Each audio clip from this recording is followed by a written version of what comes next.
Bonsoir madame, bonsoir messieurs, chers amis. Sur ma page Facebook, apôtre Tatteux Samuel, bonsoir. C'est l'heure de solution qui a commencé. Comme toutes les semaines, nous sommes là, le lundi à 21h, n'est-ce pas, pour nous pencher sur les courriers de nos amis qui nous ont sollicités. Et ce soir, nous en avons et nous savons que l'Esprit de Dieu va nous conduire et vous serez richement bénis. Ce programme est sous la couverture du sang de Jésus et c'est le Saint-Esprit qui le conduit. Premier courrier, s'il vous plaît. Bonsoir, apôtre. Je recours à vous parce que je suffoque et mon mari ne réalise pas que je suis épuisé. Sa famille pèse dangereusement sur l'avenir de notre foyer. Étant le seul garçon et le seul enfant productif dans sa famille, il continue de supporter sa mère et ses deux sœurs qui ont fait chacune 2 enfants à la maison. Aujourd'hui, leur insolence et chantage sont devenus insupportables. Notre pasteur n'a pu rien faire pour améliorer ma condition. Apôtre, que me conseillez-vous avant que le pire n'arrive? Nous sommes fonctionnaires et pères de 3 enfants. Marthe. Oh Marthe, de grâce, je ne souhaiterais pas que le pire arrive. Donc ensemble, nous devons œuvrer pour que le pire n'arrive pas. Le pire ne doit pas arriver. Marthe nous dit qu'elle suffoque. À vrai dire, Marthe a supporté une situation qui, pour elle, maintenant, est devenue insupportable. La charge est si lourde. Et le mari ne réalise pas vraiment que sa femme souffre, que sa famille est en danger. Et donc, Marthe crie donc, elle crie à nous, chers amis, parce que le mari, lui, ne comprend pas. Vous savez, c'est très compliqué. Très compliqué, pourquoi? Parce que quand on accepte au départ l'inacceptable, ça devient difficile après de faire marche arrière. Parce que les gens ont pris certaines habitudes, ils ont des réflexes, et on le fait peut-être étant de bonne foi, avec de bonnes intentions, espérant que ces personnes peut-être deviendraient autonomes un jour, mais on réalise qu'elles vont et reviennent. Quand je parle d'autonomie, vous comprenez aisément qu'il s'agit, n'est-ce pas, d'autonomie financière. Déjà, il faut dire, il n'est pas facile d'épouser l'étoile de la famille.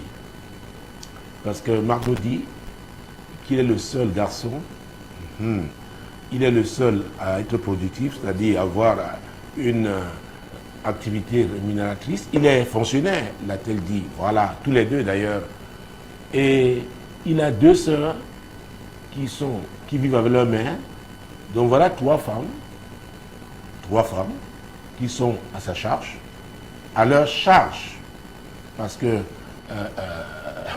ils sont mariés, donc c'est leur argent, l'argent de la famille. Et 4 enfants. Donc ça fait 7 bouches à nourrir. Alors,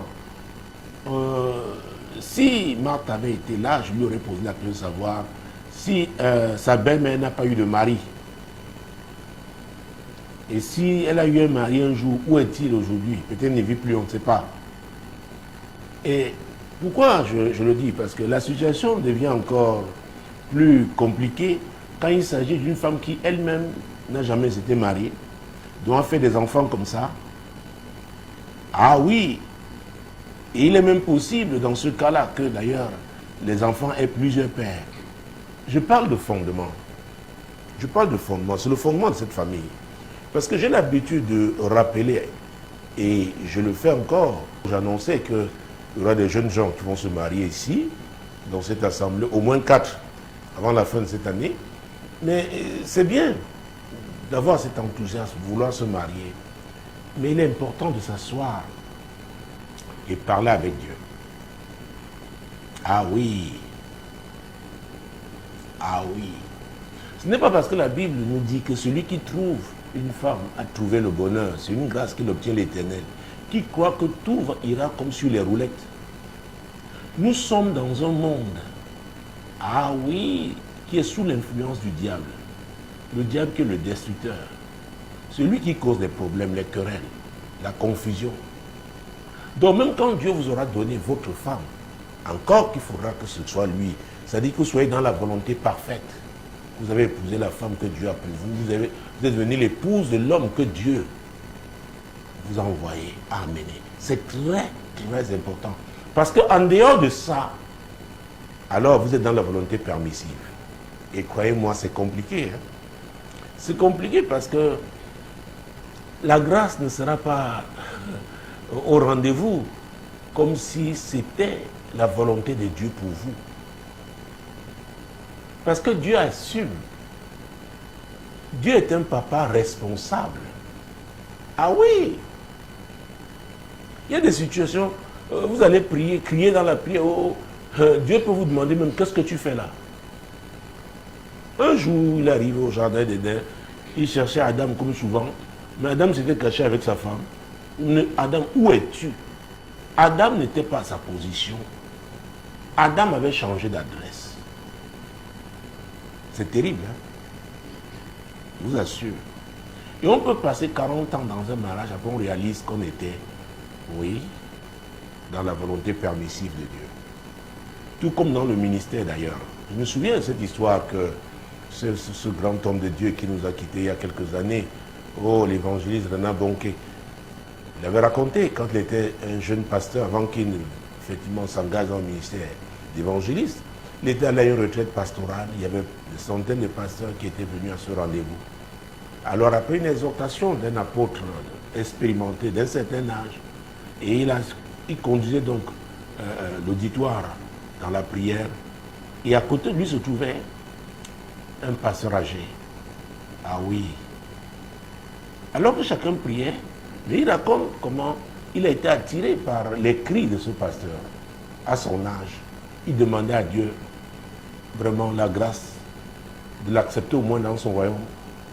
Parce qu'après 50 ans de ministère, il venait de réaliser qu'il était dans la volonté permissive. Dieu l'avait appelé, c'était la volonté parfaite de Dieu, mais pour l'orientation, la déclinaison, n'est-ce pas, des autres étapes, il est sorti de la volonté de Dieu.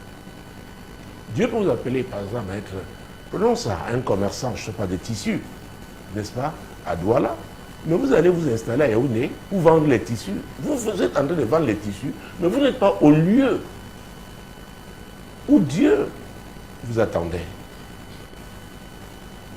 Je vous assure, c'est complexe. Et quand je parle, j'insiste beaucoup sur les femmes parce que elles pensent trop à leur robe de mariage, à leur dragée, à la fête. Et quant aux hommes, ils voient déjà comment ils auront leurs femmes, comment leurs nuits seront colorées. Donc on est au niveau de la chair.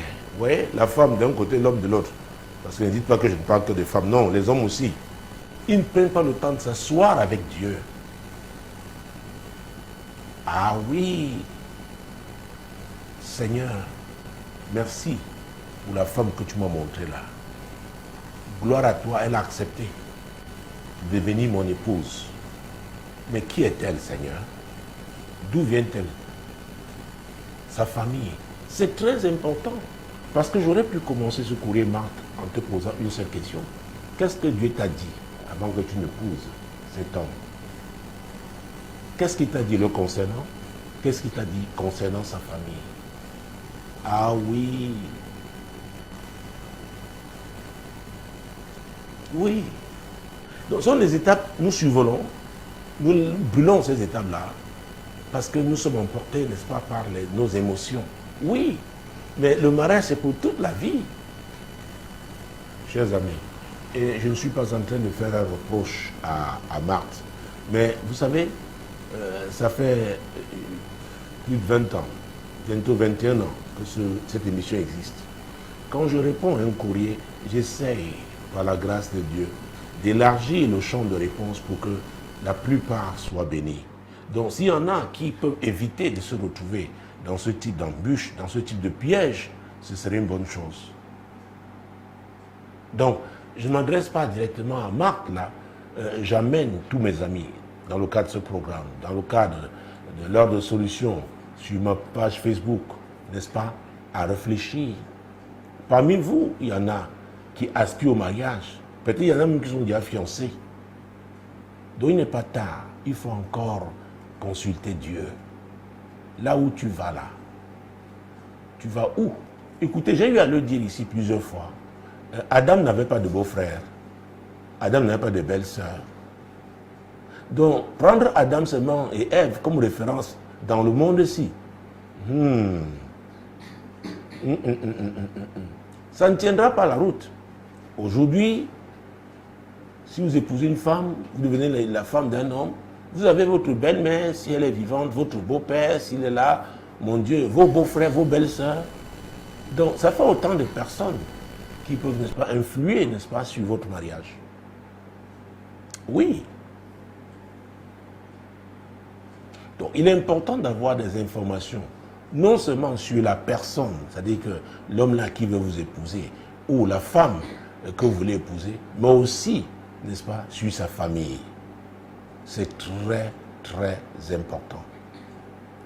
Et Dieu, en vous donnant ces informations, ce sera pour vous préparer, n'est-ce pas, à vivre les réalités de votre mariage. Ah oui. Donc je parlais de l'étoile de la famille. Voilà que le mari, l'époux de Marthe, est le seul, n'est-ce pas, qui travaille. Enfin, qui a un salaire mensuel. Sa belle-mère les attend. Et encore que dans certaines parties, certaines régions de ce continent africain, quand on dit on est fonctionnaire, on croit que vous allez, c'est pas, vous avez tout l'argent de la terre.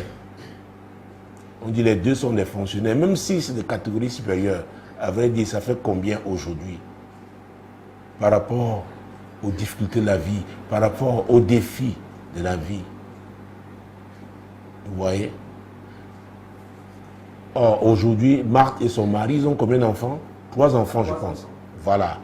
Donc, si on prend les 7, plus Marthe et son mari, les enfants, ça fait 12 bouches à nourrir. Écoutez, quel que soit le salaire que vous avez, ce n'est pas évident. Et notamment quand vous êtes fonctionnaire. Donc, pour essayer de comprendre Marthe, peut-être elle a cru que dans un premier temps, ils vont aider, n'est-ce pas, sa belle famille, pour qu'au moins ses sœurs soient autonomes. Mais il y a des gens, et ça peut être aussi une des raisons, c'est-à-dire même s'ils se battent, ils veulent sortir de la pauvreté, mais il y a comme une main invisible. Et je parle là d'une condamnation qui, n'est-ce pas, fait que les gens ne peuvent pas prospérer. Oui. Et il y a aussi des familles qui sont des paresseux. Les belles sœurs qui sont là, liment les ongles, ne veulent pas se battre. Elles attendent. Elles attendent. Au départ, jamais, les belles filles en Afrique, elles essayent d'être sympas, bien avec leur famille, mais quand ça ne va plus, elles se rebiffent. Elles se retractent. Qu'est-ce que Dieu t'a dit au sujet de ton mari avant que tu l'épouses, Marthe? Qu'est-ce qu'il t'a dit concernant, n'est-ce pas, ta belle famille? Ah oui, parce que, vous savez, c'est important d'interroger Dieu. Parce que quand il y aura des difficultés, vous lui direz, Seigneur, j'avais prié, voilà ce que tu m'as dit. Et voilà ce que tu m'as demandé de faire. Me voici dans cette situation. Qu'est-ce que je fais? La suite, c'est quoi? Dieu est engagé dans ça. C'est pourquoi une des forces de David, c'est qu'il consultait Dieu. Et je l'enseigne aux chrétiens de mener cette vie-là. Je les encourage à le faire. Consulter Dieu. Qu'est-ce que Dieu pense? Vous savez, il est l'ancien des jours. Il sait tout. Mais il s'attend à ce que nous le consultions. Parce que nous opérons ensemble. Comment Dieu peut vous donner un mari? Que Dieu vous donne une femme? Maintenant, vous partez. Vous voulez aller faire vos choses. N'est-ce pas? Et le jour où il y a des problèmes que, bon, soit l'un, soit les deux le retrouvent. Mon Dieu, mon roi. Donc, on doit marcher avec Dieu. Je me souviens de ce que la Bible, s'agissant d'Enoch, a dit, n'est-ce pas? Enoch a marché avec Dieu. Et je m'empresse de dire une chose. Ça peut peut-être choquer certaines personnes, mais excusez-moi. Le mariage chrétien, le mariage même de façon générale, est un chant missionnaire. C'est un chant missionnaire. Vous avez une mission en tant qu'époux. Ah oui. C'est pourquoi avant de se marier, il est important de découvrir la mission du monsieur là, cet homme qui vous épousez, parce qu'il sera votre chef. Écoutez, prenons Josué. Le livre de Josué, parlons de sa vie un peu. Mon Dieu, mon roi. Josué, prenons le premier chapitre de ce livre. Jésus-Christ de Nazareth. Mon Dieu, mon roi. Vous savez que c'était le successeur de Moïse dans le ministère. Alors, Dieu l'a appelé et il lui a parlé clairement. C'est très important. J'aurais pu prendre quelqu'un d'autre, hein, c'est-à-dire un appelé aussi, quelqu'un avec une grande mission, pour dire, alors, Josué s'appelait 1, verset 6. Fortifie-toi et prends courage, car c'est toi qui mettras ce peuple en possession du pays que j'ai juré à leur père de leur donner. Oui. Pour devenir la femme de Josué, il faut connaître sa mission. Vous vous souvenez du temps de Moïse? Moïse, à un moment, il était obligé de renvoyer la femme et les enfants chez son beau-père parce qu'il était arrivé à une phase critique de son ministère. Et le beau-père les a accueillis, le beau-père les a gardés, et c'est le beau-père qui les a ramenés. Pour dire que c'était le beau-père qu'il lui fallait par rapport à cette mission-là. Oui, il peut y avoir plusieurs acteurs. Il y a des gens qui viennent en soutien. Des gens que Dieu a prophétiquement positionnés, n'est-ce pas? Pour vous soutenir, vous accompagner dans votre mission en tant qu'époux. Et vous avez commencé à 2. Là, vous avez déjà 3 enfants. Ah, ce n'est plus comme avant. Même quand vous êtes mécontent, c'est dans la chambre que vous irez parler. Ou alors vous sortirez pour que les enfants ne soient pas mêlés à vos affaires. Ça peut arriver. Vous voyez? Une évolution. Les choses changent. Alors, c'est difficile de poser une telle question à une femme qui a mal, une femme qui souffre, mais comme l'émission n'est pas, doit aussi édifier les autres, donc ceux-là qui aspirent au mariage, c'est encore le moment.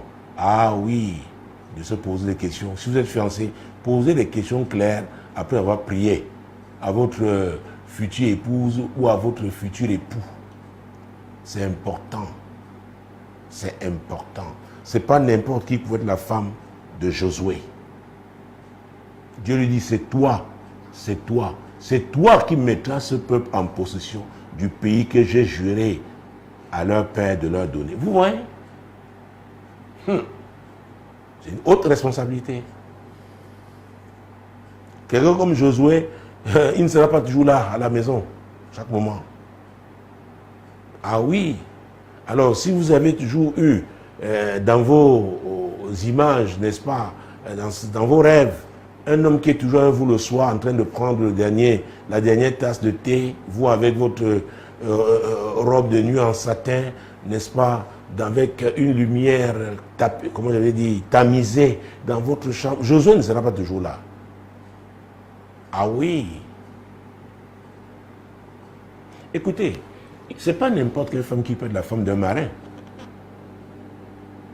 Les marins vont ils sont en mission dans le cadre de leur travail, et, leur emploi, ils vont parfois des semaines, des mois. Oui. Si vous devez épouser un médecin, vous devez apprendre savoir qu'on peut l'appeler la nuit pour une urgence. Vous voyez. Mais le plus souvent, à cause des émotions, à cause de ce que nous ressentons, à cause du désir ardent de pouvoir se réaliser, et comme disait une de mes filles, n'est-ce pas, que chaque femme veut avoir sa maison. Alors, parce qu'elle pense déjà comment elle va mettre les rideaux, Elle va décorer les tableaux.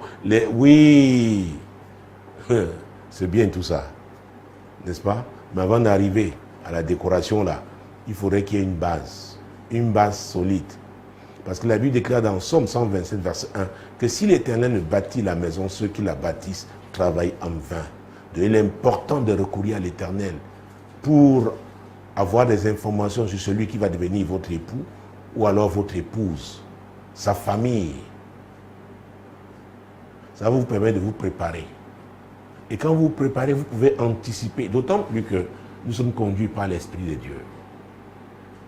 Oui, mon Dieu, mon roi. Donc, au verset 9, nous sommes dans Josué 1 toujours. Ne t'ai-je pas donné cet ordre? Fortifie-toi et prends courage. Ne t'effraie point et ne t'épouvante point.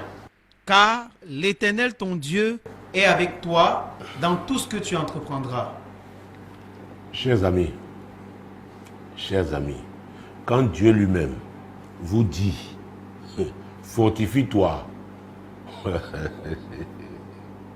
mon Dieu, mon roi, il insiste, ne t'ai-je pas donné cet ordre, fortifie-toi et prends courage. Ça veut dire qu'il y aura des épreuves, il y aura des moments difficiles. Et il continue, ne t'effraie point. Ça veut dire que tu feras face aux situations, c'est par la foi que tu devras avancer. Sinon, tu auras peur. Ne t'effraie point et ne t'épouvante point, car l'Éternel, ton Dieu, est avec toi. Or, quand les gens reçoivent ces paroles, c'est vrai, c'est encourageant, mais je dis aux gens, préparez-vous. Vous aurez des moments difficiles. C'est pourquoi Dieu dit de se fortifier. Comment on se fortifie? En priant, en méditant la parole de Dieu. Ah oui! En chantant des cantiques à Dieu, en louant Dieu, en parole, en chanson. Oui! Comme ça, on garde la foi. Sinon, on va devenir tiède. Et quand on devient tiède, on va devenir froid. Après. Donc, et ne l'oubliez pas, ça peut être aussi le cas. Josué là peut être une femme. Hein? Ah oui! Josué peut être une femme. C'est une femme qui a créé la première radio chrétienne au monde. Avec un puissant ministère de miracles. Donc, tu vas épouser une telle femme, qu'est-ce que Dieu t'a dit? Parce qu'elle a une grande mission. Peut-être ton rôle, ce sera de la soutenir en backup. Ah oui. Peut-être ce n'est pas toi qu'on verra, mais tu seras derrière jouant un rôle important. Très important. Le rôle que Dieu t'aura donné. Oui. Parce qu'en plus, les gens veulent seulement qu'on les voit, qu'ils soient affichés. Qu'est-ce que Dieu t'a dit? Vous savez, chaque mariage a sa spécificité. Et chacun son couloir. Mon Dieu, mon roi. Le mot suffoqué m'a... Je comprends la douleur, la souffrance de Marthe, mais il est important de rester froid dans l'analyse pour que d'autres ne se retrouvent pas là. Parce que ce qui est évitable, autant l'éviter. Il ne faut pas faire des choses pour faire plaisir aux gens alors qu'on ne pourra pas supporter plus tard. Autant dire d'emblée que ça là, je ne peux pas. Je n'ai pas les ressources nécessaires pour affronter ça. On va tout dire, parce que chez nous, notamment en Afrique, oh, on va vous qualifier, vous taxer. Les femmes, on sait comment les qualifier. C'est une mauvaise femme, c'est elle. Le plus souvent, on dit qu'elles sont méchantes. Alors que elles ont le sens du discernement, elles voient des choses, elles sentent ça. C'est mieux de dire non au départ. C'est mieux. J'ai eu, et je crois, c'était dans le cadre de cette émission, il y a peut-être 12 ans de cela, une femme qui nous avait écrit, n'est-ce pas, fidèle auditrice de cette émission Radio L'heure de solution. À l'époque, c'était Solution. Elle avait ses deux belles sœurs dans sa maison, des étudiantes. Elle ne faisait rien. mais laisse-moi venir manger et tout. Elle a dit à son mari, ça là, c'est pas possible. C'est pas possible. Et en plus, elle voulait recevoir, n'est-ce pas, leurs amis, peut-être même amants, parce que dans amis là, je ne sais pas ce qu'on met dedans, à la maison. Une maison que vous ne balayez pas. Il y a quelqu'un qui balaye, il y a. Et elle voulait en faire de l'aide ménagère leur femme de ménage. Elle n'en pouvait plus. Elle nous avait écrit, elle, pauvre. Je lui avais dit, et ça tombait une semaine, il y avait un programme, n'est-ce pas, avec Action prophétique. Vous savez, cette affaire de secouer la terre, n'est-ce pas, ça n'a pas commencé aujourd'hui. Je lui ai dit, écoute, tu dis que tu as prié, tu as attiré l'attention de ton mari, mais ta belle-mère soutient ses filles, alors toi tu vas régler ça, va voir Dieu. Je lui ai donné ce programme. Je lui ai dit, dresse la terre de ta maison contre tes belles-sœurs là. Si ce que tu dis est vrai, Dieu va les faire partir. Croyez-moi, environ 1 mois et demi, la femme nous a écrit encore, elle dit, le week-end dernier, les deux ont fait leur valise et sont partis. Pourquoi elle a impliqué Dieu dans cette affaire? Je ne dis pas qu'il ne faut pas aider les belles-sœurs, les beaux-frères, non. Mais le mariage, Amos 3, 2 personnes marchent-elles ensemble sans s'être accordées? La réponse est non. Donc si vous êtes mariés, c'est qu'il y a une vision. Vous avez votre mission à accomplir. Et vous êtes accordés par rapport à cela. Donc vous rassemblez toutes vos forces, vos ressources, pour accomplir, n'est-ce pas, cette vision. Donc il n'est pas question qu'une tierce personne vienne vous causer des problèmes. Ah, nous parlons de Josué, n'est-ce pas? Allons au chapitre 7, puisque nous étions à Josué 6 tout à l'heure. Mon Dieu, mon roi. Versets 2 à 5. Josué envoya de Jéricho des hommes vers Aï, qui est près de Beth-Éven, et à l'orient de Bethel. Il leur dit, montez et explorez le pays. Et ces hommes montèrent et explorèrent Aï. Il revint auprès de Josué et lui dit, il est inutile de faire marcher tout le peuple. 2 ou 3 000 hommes suffiront pour battre Aï. Ne donne pas cette fatigue à tout le peuple, car ils sont en petit nombre. 3 000 hommes environ se mirent en marche, mais ils prirent la fuite devant les gens de Aï. Les gens de Aï leur tuèrent environ 36 hommes. Ils les poursuivirent depuis la porte jusqu'à Shebarim. Ils les battirent à la descente. Le peuple fut consterné et perdit courage. Vous voyez, c'est ce même Dieu qui avait dit à Josué, si vous lisez le verset 5 de Josué chapitre 1, il a dit à Josué, nul ne tiendra devant toi tant que tu seras en vie. Alors voilà Josué à la tête de ce peuple. Après la grande victoire sur la ville de Jéricho, les explorateurs lui disent non, on n'a pas besoin de mobiliser autant de personnes qu'à Jéricho. Aïe est un petit peuple, nous allons, 3000 personnes, ça suffira. Mais ça a été une cuisante défaite, ils ont perdu 36 personnes. Est-ce que Dieu, n'est-ce pas, est infidèle? Est-ce que Dieu ne réalise pas, n'accomplit pas ses promesses? Qu'est-ce qui s'est passé? Vous allez voir au verset 6, Josué, n'est-ce pas, et les anciens, n'est-ce pas, vont se mettre à prier, crier devant Dieu, pleurer devant Dieu. Verset 6. Josué déchira ses vêtements et se prosterna jusqu'au soir, le visage contre terre, devant l'arche de l'Éternel, lui et les anciens d'Israël, et il se couvrit la tête de poussière. Alors, nous parlions de mariage tout à l'heure. Imaginez-vous, si vous n'êtes pas prête à épouser un homme comme Josué, vous apprenez que votre mari est en train de souffrir, il s'est couvert de poussière, parce que quelque chose ne va pas dans le ministère que Dieu lui a confié. Vous ferez exactement comme Michal. Michal avait reproché à David de s'être vraiment, il avait enlevé sa chemise, il louait Dieu, il dit, mais écoute, tu n'as pas, non, ça ne va pas, un roi qui fait comme ça, oh, David a dit, c'est mon secret, c'est pourquoi Dieu m'a préféré à ton père. Je louerai toujours l'Éternel. Ah oui, parce qu'elle avait épousé l'homme, mais n'avait pas épousé la vision. Et ça, c'est terrible. Ah oui. Et beaucoup peuvent croire que les femmes n'ont pas de vision. Non. Dieu aussi, Dieu a créé qu'à chacun, il a planté quelque chose dedans. Mais c'est que quand vous mettez ce que Dieu a donné à l'un à l'autre, vous allez vous compléter. C'est pourquoi il est important aussi bien pour l'homme que la femme de demander à Dieu, Seigneur, qu'est-ce que tu as planté dans la vie de la femme que tu me donnes là?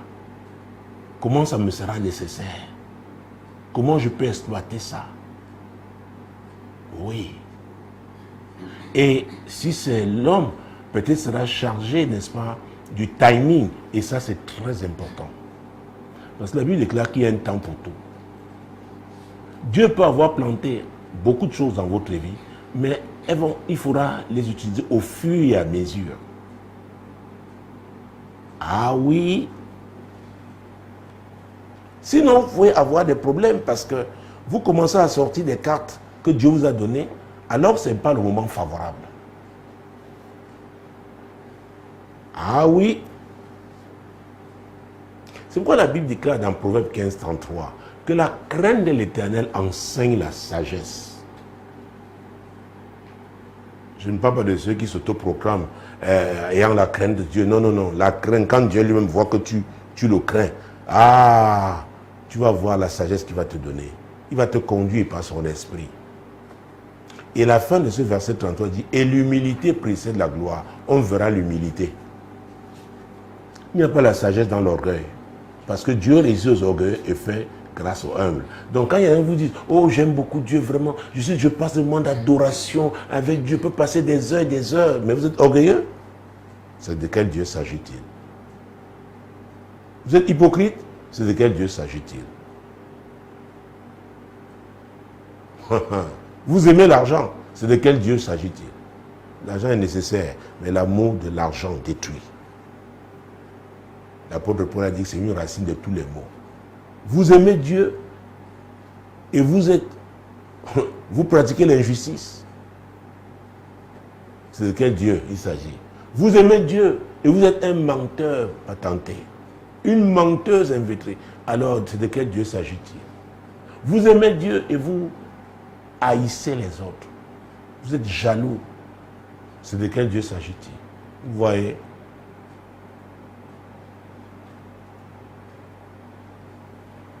Ce qui me passe dans le cœur maintenant, la foi sans œuvre. Ah oui. La foi en Christ, votre foi là va grandir. On verra la transformation de Christ. Vous dites que vous aimez, vous allez donner. Donner même de façon sacrificielle. C'est pourquoi la Bible dit aussi que l'amour couvre une multitude de péchés. Vous allez pardonner. Ça fait très mal, hein, ce n'est pas facile. Mais parce que vous aimez Dieu, Dieu va vous conduire, n'est-ce pas, dans ce fourneau-là. Et vous allez pleurer à chaudes larmes, mais il fera son travail. Oui, madame, oui, monsieur. C'est la vérité. C'est la vérité. Donc voilà, Josué, qui est confus, il a déchiré ses vêtements, il a pris la cendre. Mon Dieu, mon roi, lui et les anciens, ils sont en train de pleurer devant Dieu. Qu'est-ce qui se passe? Ils ont même dit à Dieu, pourquoi tu nous as envoyés? Pourquoi passer ce Jourdain? Après tout ça, pourquoi nous pouvons être si confus? Pourquoi nous pouvons avoir de tels problèmes? Dieu va lui parler. Allons, essayons de raccourcir la lecture. Verset 10 et suivant. L'Éternel dit à Josué, lève-toi, pourquoi restes-tu ainsi couché sur ton visage? Pourquoi tu continues de pleurer depuis le matin? Tes choses là, vraiment, Josué, je n'ai pas de problème avec toi. Je n'ai pas de problème avec toi, Josué. Lève-toi, s'il te plaît. Oh, verset 11 et suivant. Israël a péché, ils ont transgressé mon alliance que je leur ai prescrite, ils ont pris des choses dévouées par interdit, ils les ont dérobées et ont dissimulé, et ils les ont cachés parmi leurs bagages. Aussi, les enfants d'Israël ne peuvent-ils résister à leurs ennemis? Ils tourneront le dos devant leurs ennemis, car ils sont sous l'interdit. Je ne serai plus avec vous si vous ne détruisez pas l'interdit au milieu de vous. Vous voyez ça? Alors je dois vous dire, pour ceux qui sont déjà mariés, Mais ils doivent le savoir et essayer de corriger ce qui a corrigé. Pour ceux qui s'apprêtent à se marier ou qui aspirent au mariage, écoutez, quand Dieu vous donne une femme, quand Dieu vous donne un mari, vous êtes en alliance avec Dieu dans le cadre de ce mariage. Ce mariage est un mariage d'alliance. Parce que j'ai dit, le mariage est un champ missionnaire. Israël avait une alliance avec Dieu, mais Israël a transgressé cette alliance. Beaucoup pensent que c'est parce qu'on a fait les enfants, oui. C'est parce que le mariage est un champ missionnaire. C'est un champ missionnaire. Pourquoi Dieu vous a mis ensemble? Il a intérêt à ce que vous soyez ensemble pour accomplir ses desseins. Ah oui. Et c'est pourquoi quand les époux comprennent ça, ils peuvent avoir leurs problèmes d'homme. Mais quand il s'agit des affaires de Dieu, ils vont s'entendre. Parce qu'ils ne veulent pas avoir des problèmes avec Dieu. C'est pourquoi quelqu'un qui n'a pas épousé la vision sera un problème. Oh, montez, vous descendez. Ah! Et vous ne saurez épouser la vision, ce n'est pas la crainte de l'Éternel. Et cette crainte de l'Éternel vous enseignera la sagesse. Au moins, l'ennemi vous agitez, vous pouvez tout casser, vous allez vous calmer et dire, hey, je ne veux pas avoir de problème avec Dieu. Je sais que la femme qui me dérange là maintenant, c'est l'ennemi qui passe, c'est une servante de Dieu. Donc, ça ne veut pas dire qu'elle est pasteur, hein, ni prophétesse. Non, elle est servante de Dieu. Dans l'alliance, là, elle sert Dieu. Oh, l'homme là, ça ne veut pas dire qu'il est évangéliste ou apôtre, mais dans l'alliance là, il est ton chef. Donc, tu sais que si les problèmes viennent de toi, tu as quelqu'un qui est au-dessus de tout le monde, l'Éternel. Donc, cette crainte de l'Éternel va enseigner au couple la sagesse. Pour ne pas soi-même détruire ce que Dieu a créé, ce que Dieu vous a confié. Ah oui, l'avenir, parce que la vision a à voir avec l'avenir. Ce n'est pas le présent. C'est bien vous montrerons les choses dans le futur. Il vous a appelé à les réaliser. Ah oui. C'est pourquoi quand vous êtes dans un mariage, vous savez que c'est Dieu. Oh, l'autre peut s'agiter à un moment donné parce que nous sommes des êtres humains. On peut ouvrir des portes. Et bon, c'est comme une sorte de rébellion. Vous allez seulement prier. J'ai eu des cas. Vous savez, c'est très chouette. Quand sont les femmes. Je suis l'histoire. C'était un pasteur, Jésus-Christ de Nazareth. Il est arrivé à une autre réunion à l'époque, à la maison de prière du Cameroun. Le leadership se réunissait tous les lundis. Il était attristé, très triste. Il dit, mais qu'est-ce qu'il ne va pas? Il dit, ouais, ce matin, dans l'adoration matinale, sa femme s'est mise à chanter une chanson en anglais. Elle ne maîtrisait pas bien. Il lui a dit, non, c'est pas comme ça. Il a voulu la corriger. Elle a porté sa bière, il dit, bon, reste avec ta prière. Alors lui, toute sa journée a été bouleversée. Il y a des femmes comme ça, réactives. Mais elles aiment Dieu. Et elles servent Dieu à leur manière. Mais Dieu sait que c'est leur faiblesse. Maintenant, toi, l'homme là, il faut savoir comment faire. Donc, il y a une sagesse qui vient de Dieu pour gérer ça.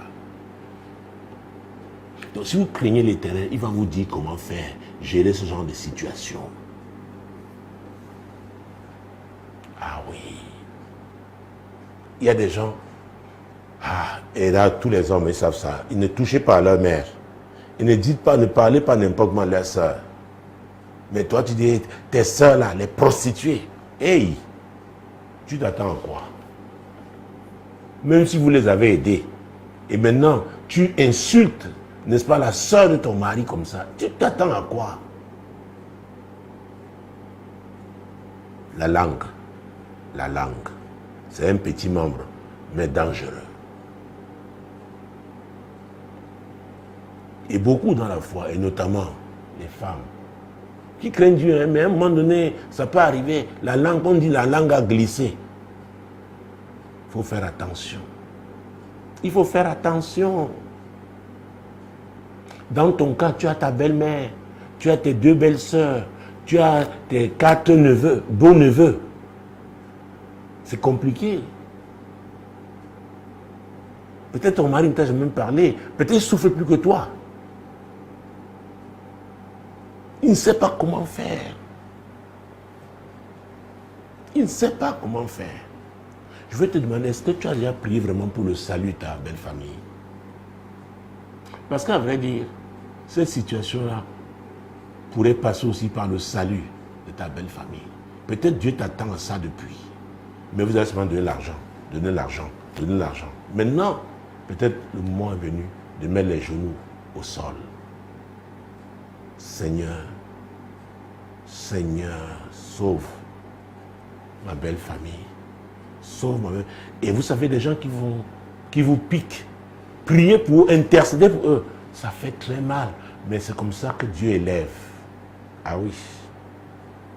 C'est comme ça que Dieu élève les personnes. Il t'amène à un autre niveau. Il y a l'histoire de cette femme en Afrique du Sud. Et c'était pire parce que c'était dans sa propre maison. Ses enfants et son mari avaient fait quand, oh mon Dieu, même quand elle avait cru, oh, se moquait d'elle, l'affligeait. C'est-à-dire pour l'irriter. C'est quand le jour où elle va aller à la prière, ou alors au culte, ou alors à son retour, il y a des choses incroyables. Ses propres frères, ses sœurs se moquaient d'elle aussi parce qu'elle a cru, elle a donné sa vie à Jésus. On dirait ces églises-là. Elle a prié pendant 14 ans. À la 14e année, au début de l'année, Dieu a dit, cette année est l'année des ossements pour toi. Dieu a envoyé quelqu'un lui donner cette parole. Elle a dit, ah, exaucement de quoi? Ah. Dans la communauté, on dit prophétie, prophétie. Écoutez-moi, en une semaine, son mari, ses enfants, sa propre mère et 3 des frères ont donné leur vie à Jésus. Mais ça a pris 14 ans. C'est pourquoi il faut toujours rechercher, n'est-ce pas, la volonté de Dieu, consulter Dieu. Dans cette affaire-ci, dans ce défi, oh Dieu, qu'est-ce que je dois faire? J'ai essayé. Seigneur, là je suis dépassé. Je suffoque. Qu'est-ce que je dois faire? Tu as bien fait nous d'avoir écrit. Et peut-être c'est ce que Dieu veut maintenant, que c'est dans la prière. Peut-être tu as prié pour eux déjà, vous avez prié pour eux, mais tu avais encore peut-être la colère dans le ventre, l'amertume. Ça ne peut pas marcher. Et je veux te dire, pour vraiment prier pour ce genre de belle famille, tu vas pleurer vraiment. Ça va te faire mal parce que c'est quelqu'un ce sont des gens qui t'affligent et il faut tu les porter dans la prière. C'est comme ça on grandit, on passe à un autre niveau d'autorité. Ah oui! Et si tu fais ce que Dieu te demande de faire par rapport à ça, Dieu va trancher au moment venu. N'oubliez pas, dans Deutéronome 32, 37, il dit, à moi la vengeance et la rétribution. C'est ce qu'il dit. Donc Dieu s'est tranché, parce qu'il y a un temps pour tout. Il y a un temps où vraiment, il laisse sa miséricorde agir. Il faut bien saisir, n'est-ce pas, l'opportunité qu'il offre. Ah oui. Donc tu es allé voir votre pasteur. Le pasteur n'a pas pu pour dire que ce n'est pas facile. Ce n'est pas facile. Ce n'est pas facile. Donc, c'est Dieu. Tu vas me dire, est-ce que ton pasteur ne peut pas prier par rapport à ça? Il y a des fardeaux, c'est toi qui dois les porter. Oh mon Dieu. Je me souviens, j'avais demandé à une dame d'aller bâtir un hôtel à l'Éternel dans sa famille. Mon Dieu. Elle dit, j'ai trouvé un pasteur qui va faire ça. J'ai dit, c'est toi. J'ai dit, bien, c'est toi. Elle avait peur parce que la coépouse, sa mère, n'était pas une femme facile. Même pas sa coépouse, c'est quelqu'un avec qui son père fait des enfants avec. Elle n'a même pas épousé cette femme. Mais cette femme était une occultiste, une femme terrible. C'est pourquoi quand Dieu donne des instructions, il faut le faire. Et le père ne vivait plus.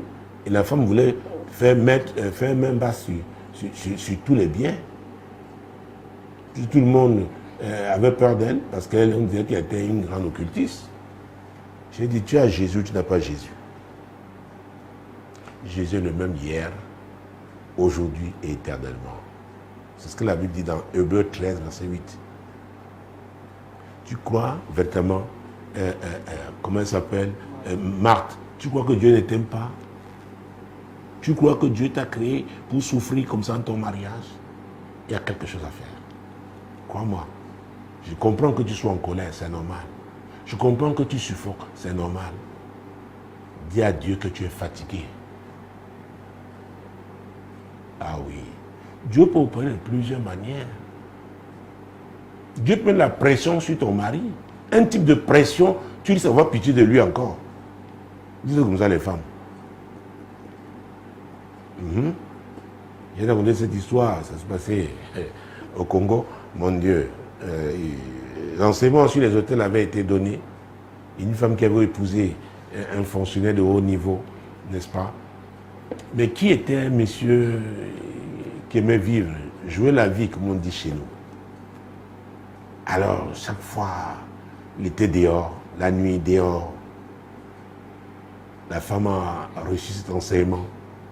Il faut lire mon livre sur l'influence des hôtels. C'est très important de comprendre cette notion. Alors, elle a donc bâti son hôtel, parce qu'il y a les types d'hôtels. Tu fais l'hôtel pour ta famille nucléaire, n'est-ce pas? Toi, ton épouse, les enfants. Pour avoir même l'hôtel maintenant pour ta femme et toi, dans votre chambre conjugale. Elle est allée là-bas, elle a bâti l'hôtel. Sur le lit haut. La femme l'a été.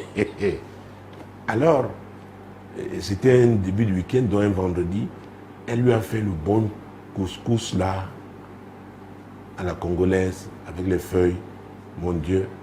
Le mari arrive, le temps d'enlever sa cravate. Il regarde, il dépose. Il va dans la chambre, il a le temps de se laver et tout. Il sort. Or, la femme avait préparé son couscous, n'est-ce pas, à la traditionnelle. C'est-à-dire que pour faire plaisir à son mari, pour, n'est-ce pas, c'est un signe prémonitoire pour un week-end heureux. Il n'a même pas eu le temps de goûter à son couscous, à son foufou, ou foutou, c'est pas, à son, oui, son couscous, n'est-ce pas, sa pâte, mon Dieu. Il est sorti. Vers 23 heures, il y avait une patrouille. Et on donnait les pièces aux gens et tout. Il était avec des jeunes filles, vous savez, ces filles de la joie, de la rue.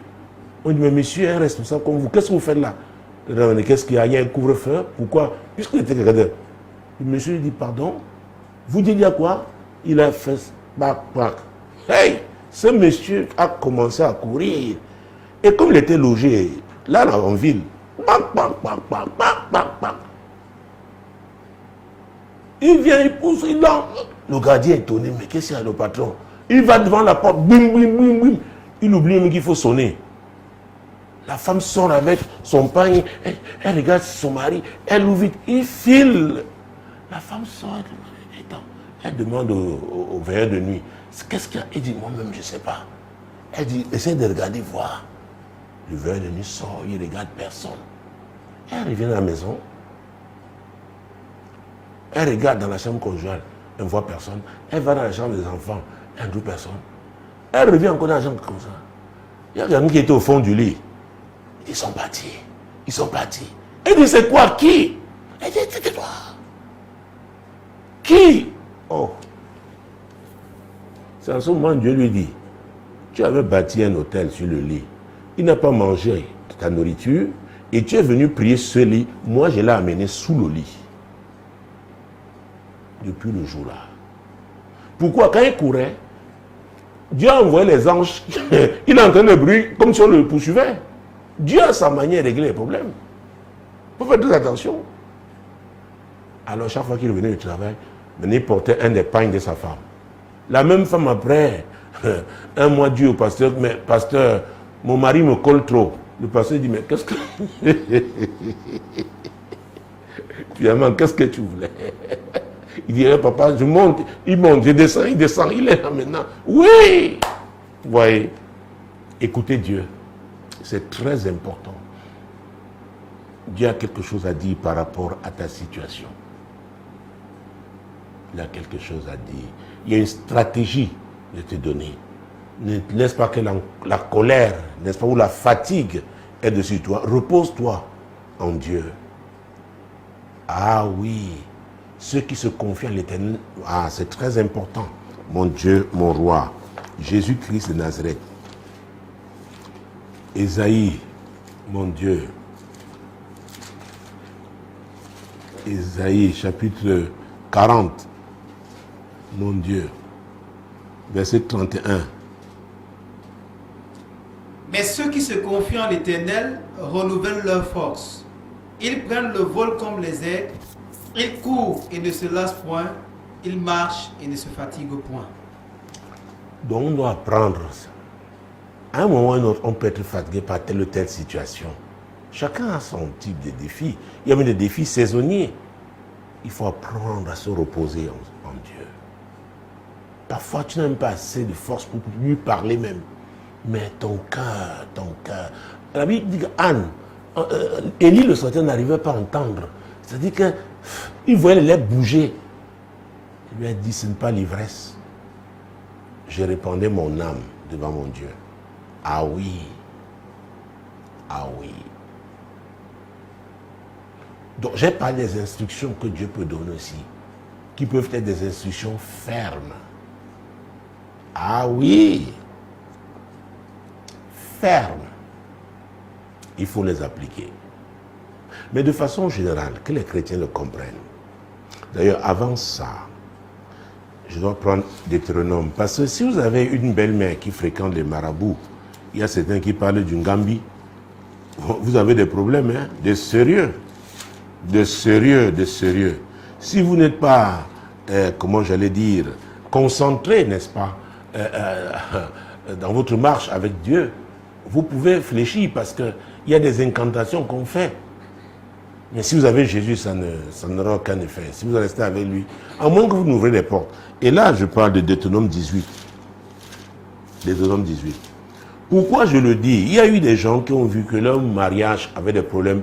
Le jour où on reçoit un plat de nourriture qui vient de la belle famille, votre mari mange, allez, les problèmes vont recommencer. Ou alors quelqu'un est en visite, il séjourne chez vous. J'ai parlé de cette femme qui avait ses deux belles-sœurs à la maison. Deutéronome chapitre 18, verset 10 et suivant. Qu'on ne trouve chez toi personne qui fasse passer son fils ou sa fille par le feu, personne qui exerce le métier de devin, d'astrologue, d'augure, de magicien, d'enchanteur, personne qui consulte ceux qui évoquent les esprits ou qui disent la bonne aventure, personne qui interroge les morts. Car quiconque fait ces choses est en abomination à l'Éternel, et c'est à cause de ces abominations que l'Éternel, ton Dieu, va chasser ces nations devant toi. Il y a des choses que Dieu hait. Il ne faut pas jouer avec ça. Idolâtrie, vous le savez. La débauche, il n'aime pas. Et mon Dieu, mon roi, nous avons lu, quand nous parlions de Josué tout à l'heure, comment Dieu avait dit au chapitre 7, n'est-ce pas, verset 13, vers la fin, tu ne pourras pas résister à tes ennemis jusqu'à ce que vous ayez ôté l'interdit du milieu de vous. Jésus a dit, toute plante que le Père n'a pas plantée sera déracinée. Il n'a pas dit couper. Parce que c'est facile de couper. Mais déraciner, ça crée des problèmes. Alors quand on commence à prier, on dit, Seigneur, je suis prêt à tout faire. Ah, il faut être vraiment prêt. Parce que Dieu peut vous demander, et peut-être vous avez été aveuglé par rapport à ce que vous faisiez, et ça ouvrait les portes. Dieu dit, règle-moi cette affaire. Déracine-moi ça. Cesse de te conduire de telle manière. Peut-être pendant que je te plains ta belle famille, toi-même, dans ta famille, il y a des portes que tu as ouvertes. Oui, tu tolères certaines choses. Le diable, hein, c'est le diable, quel que soit le camp, le côté où il se trouve. C'est pourquoi quand on va dans la présence de Dieu, on doit être prêt vraiment à recevoir le message que Dieu va nous donner. Parce que beaucoup viennent en s'attendant que Dieu leur parle de telle ou de telle manière. Il faut faire très attention. Très, très attention. Alors, si vous avez une belle-mère qui consulte toujours les devins, il y a des gens qui nous ont écrit plusieurs fois ici avec des messages. On a dit que, on là c'est qui?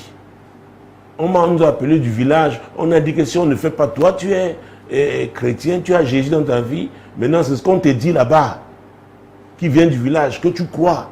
Tu es vraiment né de nouveau? Ah oui.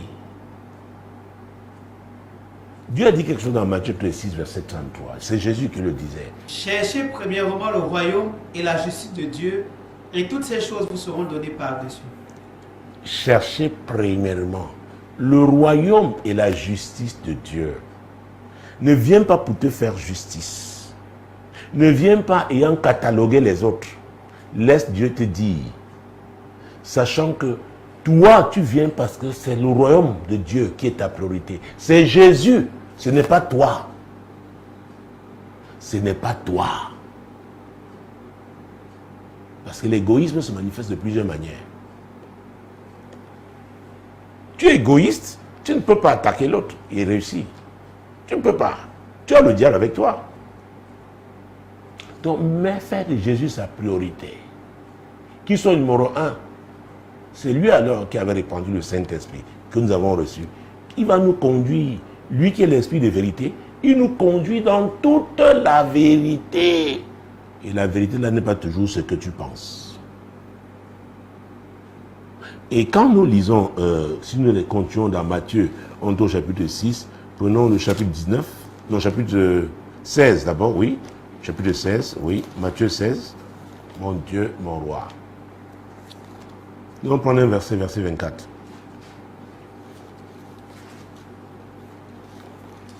Alors, Jésus dit à ses disciples, si quelqu'un veut venir après moi, qu'il renonce à lui-même, qu'il se charge de sa croix et qu'il me suive.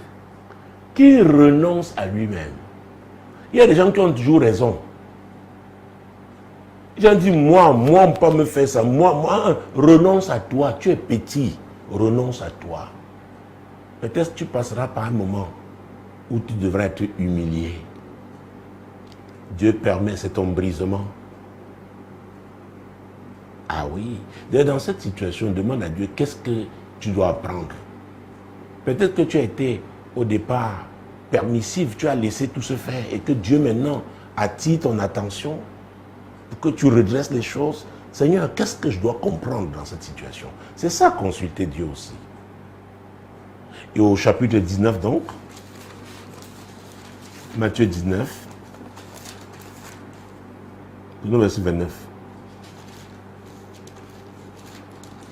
Et quiconque aura quitté à cause de mon nom ses frères ou ses sœurs, ou son père ou sa mère, ou sa femme ou ses enfants, ou ses terres ou ses maisons, recevra le centuple et héritera la vie éternelle. C'est Jésus qui l'a dit. Et dans l'évangile de Marc, la même parole a été donnée par le Seigneur. Marc chapitre 10, verset 29. C'est très important. Ah mon Dieu, mon roi. Si Jésus n'est pas votre priorité, vous ne pourrez pas. Marc chapitre 10. Jésus répondit, 29. je vous le dis en vérité, il n'y a personne qui, ayant quitté à cause de moi et à cause de la bonne nouvelle, sa maison, ou ses frères, ou ses sœurs, ou sa mère, ou son père, ou ses enfants, ou ses terres, ne reçoivent au centuple, présentement, dans ce siècle-ci, des maisons, des frères, des sœurs, des mères, des enfants, des terres, avec des persécutions, et dans le siècle à venir, la vie éternelle. Avec des persécutions. Beaucoup ne veulent pas se retrouver isolés, seuls. Il y a des choses, Dieu ne te dira pas si tu ne te sépares pas de certaines connexions, certaines personnes qui, je vais dire, incompatibles à ce que Dieu veut faire dans ta vie. Il faut avoir le courage. Peut-être c'est le cas de ton mari. Prie par rapport à ça. Tu demandes au Seigneur de se révéler à ton mari. Ah oui. Et tu dois dire à Dieu aussi que tu es prêt à payer le prix. Il y a un prix à payer. Renoncer à soi-même, c'est payer un grand prix. Hein. Ce n'est pas évident. Des choses qu'on aimait, des choses qu'on privilégiait. Désormais, Dieu, ce n'est plus ça. Dieu dit, c'est moi maintenant. Maintenant, ses amis, ses frères, ses parents, ce n'est pas facile. Vous voyez? Donc, Marthe, Jésus a dit, venez à moi, vous tous qui êtes fatigués et chargés, et je vais vous donner du repos. Beaucoup ont utilisé ce message, n'est-ce pas? Matthieu chapitre 11, verset 28-29. On dit souvent pour l'évangélisation, notamment le verset 28. Mais au verset 29, il dit, recevez mes instructions.